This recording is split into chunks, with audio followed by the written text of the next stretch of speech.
Hello everyone, myself Ashish Umarkar. Welcome to the course Strength of Material. Today's our topic is relation between three moduli E, G and K. Moduli का मतलब होता है modulus. तो modulus of elasticity, modulus of rigidity और bulk modulus, इन तीनों का relation हम लोग ये वीडियो के माध्यम से देखने वाले हैं.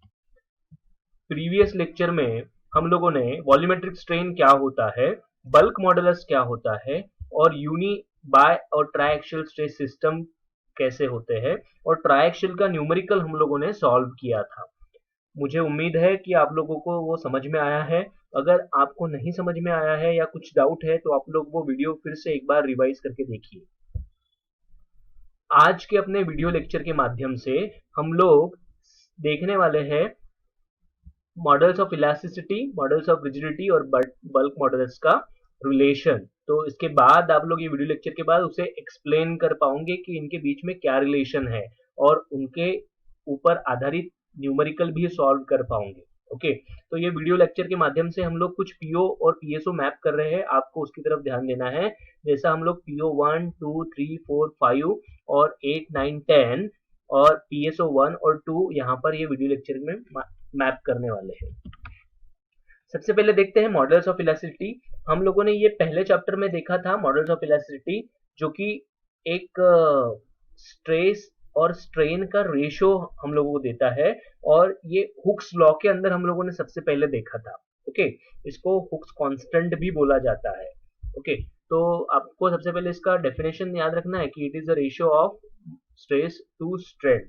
ओके, ये हुक्स लॉ था अपना, sigma is equals to capital E into small E, that is modulus of elasticity into strain. और कैपिटल ई जो है वो होता है ना मॉडल्स ऑफ इलास्टिसिटी. ओके, और इसका यूनिट है न्यूटन पर एम एम स्क्वायर. हम सभी मॉड्यूलस का यूनिट न्यूटन पर एम एम स्क्वायर है. ओके, और ये हम लोगों को कैपिटल ई जो है मॉडल्स ऑफ इलास्टिसिटी, ये स्टीफनेस जो प्रॉपर्टी होती है मटेरियल की, उसके बारे में हम लोगों को जानकारी देता है. ओके, जो मटेरियल का मॉडुलस ऑफ इलास्टिसिटी का वैल्यू ज्यादा रहेगा उसका स्टीफनेस ज्यादा है, जिसका कम रहेगा उसमें कम स्टीफनेस रहेगा. ओके, उसके बाद नेक्स्ट आता है modulus of rigidity. It is the ratio of shear stress to shear strain. देखो, हर एक मॉडुलस जो है स्ट्रेस और स्ट्रेन का रेशियो है. आप लोगों को ध्यान में रखना है कि कौन सा मॉडुलस कौन से स्ट्रेस और कौन से स्ट्रेन का रेशियो. जैसा शियर मॉडुलस ऑफ रिजिडिटी जो है वो shear stress to shear strain है. इसको कैपिटल जी या सी से डिनोट किया जाता है. फिर से इसका यूनिट आपको पता है न्यूटन पर एम स्क्वायर, और इसका फॉर्मूला आ जाता है शेयर स्ट्रेस, वो है टाउ, और शेयर स्ट्रेन को हम लोग गामा या फाई से भी डिनोट करवाते हैं. तो ये रेशियो रहेगा कैपिटल जी. ओके, उसके बाद नेक्स्ट बल्क मॉडुलस, जो कि हम लोगों ने प्रीवियस वीडियो लेक्चर में देखा हुआ है, जिसमें आप लोगों को जिसको हम लोग डिनोट करते हैं कैपिटल के से, और ये होता है stress upon volumetric strain. Stress और डायरेक्ट स्ट्रेस और वॉल्यूमेट्रिक स्ट्रेन का रेशियो. फिर से इसका यूनिट है न्यूटन पर एम स्क्वायर, और ये हमको बताता है कोई मटेरियल कितना रेजिस्ट कर सकता है लोड को. ओके, इस प्रकार से अभी हम लोग देखते हैं तीनों का रिलेशन क्या है. तो ये तीनों का रिलेशन बताने वाला हमारे पास ये तीन इक्वेशन है, जिसमें से ये तीसरा आखिरी वाला जो इक्वेशन है, ये तीनों जो मॉडुलस है वो ये इक्वेशन के अंदर आया हुआ है. That is capital E is equals to 9 K G divided by G plus thrice K. Okay, ये बहुत ही इंपॉर्टेंट इक्वेशन है. ये आप लोगों को एकेडमिक्स सिलेबस के अंदर अपने फाइनल एग्जाम के अंदर तो आएगा ही इसके ऊपर न्यूमेरिकल, बट ये कोई कॉम्पिटिटिव एग्जाम के लिए आप लोग जाओगे वहां पर भी ये पूछा जाता है. तो आप लोगों को इसको नोट करके अच्छे से याद करना है. और पहला जो है यहाँ पर ये इक्वेशन, इसमें सिर्फ E और K, that is modulus of elasticity और बल्क मॉडुलस का रिलेशन दिया हुआ है. वो है E is equal to thrice K into bracket 1 minus twice mu.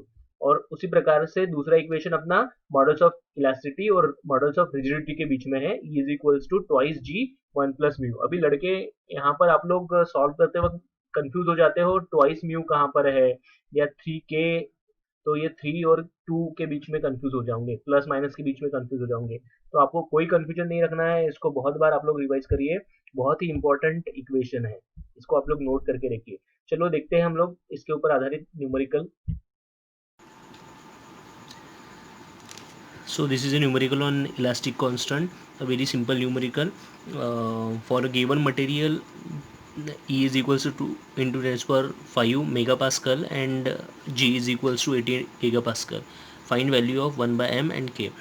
ई जो है that is models of elasticity, उसका वैल्यू दिया है 2 × 10⁵ मेगा पास्कल। अभी मेगा पास्कल वही यूनिट है जो हमको चाहिए, इसको हम लोग न्यूटन पर एम एम स्क्वायर भी बोल सकते हैं। ओके, सो आप लोगों को इसको चेंज करने की ज़रूरत नहीं है। बट आप लोग यहाँ पर देखेंगे कि जो गीगा पास्कल है, गीगा पास्कल हमको नहीं चाहिए। ओके, तो हमको ये चेंज करना पड़ेगा। तो गीगा पास्कल को आपको न्यूटन पर एम एम स्क्वायर में करना है, तो आपको 10⁻³ से उसको मल्टीप्लाई करना पड़ता है। तो न्यूटन पर एम एम स्क्वायर या मेगा पास्कल, आप लोग दोनों में से कोई भी एक यूनिट लिख सकते हो। और 1/m हमको उसने पूछा था। अभी हम लोगों ने इसके पहले के प्रॉब्लम में देखा था वीडियो में कि 1/m जो होता है वो होता है म्यू। तो म्यू का वैल्यू हमको उसने पूछा हुआ है। साथ में k यानी बल्क मॉडुलस उसने पूछा है। k is the value of bulk modulus. So very simple numerical. First of all we will calculate the value of mu. तो आप लोग देखो e और g हमको दिया हुआ है और म्यू निकालने के लिए बोला है। तो e, g और k का रिलेशन हमको एक पता है। e और g का रिलेशन है that is E is equals to twice G 1 plus mu. Okay, this is a relation where आप लोगों को G का वैल्यू पता है, दिया हुआ है, that is 80 × 10⁻³ plus in bracket 1 plus mu आपको कैलकुलेट करना है। ओके, तो यहाँ पर E जो है वो दिया है 2 × 10⁵। मैं जैसे कि वैसे सारा वैल्यू लिख देता हूँ और 1 प्लस म्यू। अभी आप लोग यहाँ पर देखेंगे अननोन क्या है, म्यू। तो यहाँ से आपका म्यू का वैल्यू आ जाएगा। कितना आता है देखिए, 2 × 10⁵ is equals to 2 × 80 10⁻³ into bracket 1 plus alpha X bracket close. Shift solve is equals to, आपका आंसर आया 0.25। तो म्यू का आंसर आया अपना 2.5। Okay, so this is our answer. Okay, तो आप लोग इसको ब्रैकेट करवा दो। और म्यू को यूनिट नहीं होता, it is a ratio, ratio को यूनिट नहीं होता। ओके, नेक्स्ट हमको कैलकुलेट करना है के बल्क मॉडुलस। बल्क मॉडुलस के लिए अपने पास और एक रिलेशन है that is E is equals to thrice K 1 minus twice mu. Okay, तो यहाँ पर अगेन मैं ई का वैल्यू पुट करता हूँ 2 × 10⁵ इज इक्वल्स टू 3 के अननोन है, वो जैसे का वैसा आ जाएगा। 1 माइनस म्यू का वैल्यू अभी आप लोगों ने थोड़ी देर पहले निकाला, वही वाला पुट करवा देंगे यहाँ पर। और अभी आप लोग इसको फिर से कैलकुलेट करवा दो, तो ये आ जाएगा आपका 2 × 10⁵ अल्फ़ा इज इक्वल्स टू 3 × के की जगह पर आप लोग एक्स पुट करवा देंगे और in bracket 1 minus twice mu. Shift solve is equals to करवा दो, तो आप लोगों को ये वैल्यू मिल जाएगा के का, जो कि एक बहुत बड़ा वैल्यू है। तो आप लोग इसको इज इक्वल्स टू करके ENG का बटन अगर प्रेस करवा देंगे तो आप लोगों को 10⁻³ के टर्म्स में वो मिल जाएगा।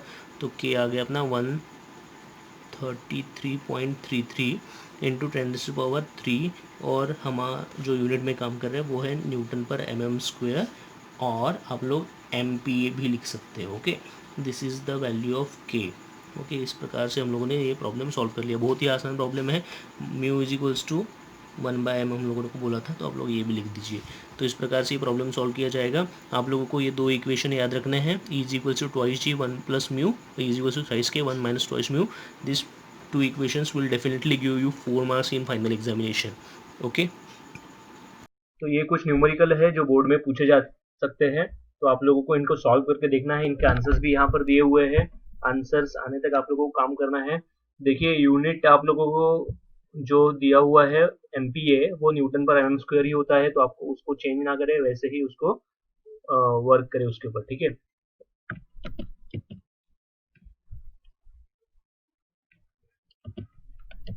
So today we have achieved a unit outcome, identify type of material from the given data with justification. Okay, तो ये हम लोगों ने अचीव किया हुआ है। और आज के लेक्चर में हम लोगों ने रिलेशन बिटवीन ई, जी और के देखा हुआ है, साथ में न्यूमेरिकल देखा हुआ है एक ई, जी और के बीच में।